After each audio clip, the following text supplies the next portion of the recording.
据朝中社报道，朝鲜最高领导人金正恩22号指导实施运用超大型火箭炮的核反击模拟综合战术训练，美韩等国反应强烈。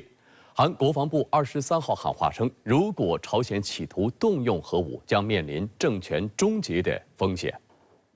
朝中社指，22号的训练是600毫米超大型火箭炮兵区分队的首度参与。训练的基本目的是显示朝鲜核武力的可信度、优越性、威力多种手段，并从质和量两方面加强核武力。报道指，此次训练在核班机体系内进行，从多个方面重新检验核武力指挥和管控运用体系的可靠性，且超大型火箭炮兵部队熟练掌握迅速转入核反击的行动秩序和战法。 朝方这次训练实施顺序依次为进行实兵演习，让各部队熟练掌握国家最大核危机事态警报火山警报拉响时转入核反击态势流程，启动核反击指挥体系，发射搭载核模拟战斗部的超大型火箭炮。 新加坡联合早报引述韩国统一研究院资深研究委员洪明的话称，从发射模式来看，这已经是实战部署的导弹。朝鲜方面有特定的针对对象。实际上，朝中社在报道中已经明确指出，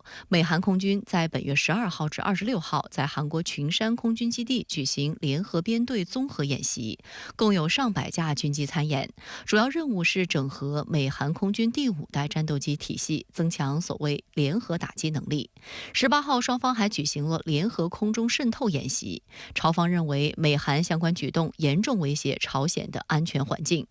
根据朝中社最新发布的照片，4架移动式发射车在金正恩身后整齐排列，并发射了4发超大型火箭炮。 朝中社称，当天发射的超大型火箭炮命中射程为352公里的岛屿目标。韩国亚洲日报指，如果从距离平壤350公里推算，这个射程距离可以打击韩国陆海空三军总部所在地基隆台，以及美韩正在实施联合编队军事综合演习的群山基地。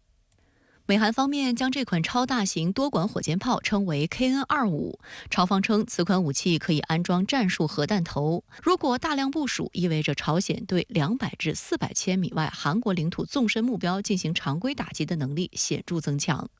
外界注意到，加上22号的试射 ，KN-25至少进行了6轮试射，共发射10几枚，预示该型武器已经逐步接近实战部署的状态。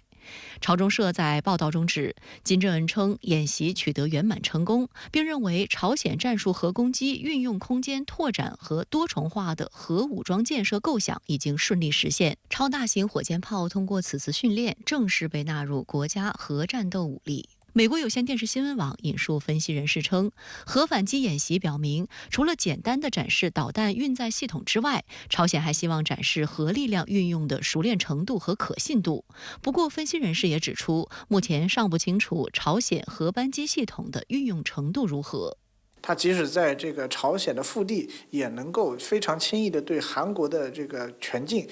展开这样的打击，能够做到以相对低的成本进行大规模的生产。对于朝鲜这样一个一方面，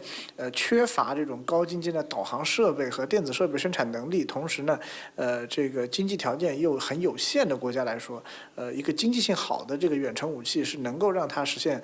批量装备的，是打击韩军的这个朝军新一代的远程兵器的一个最主要的兵器之一。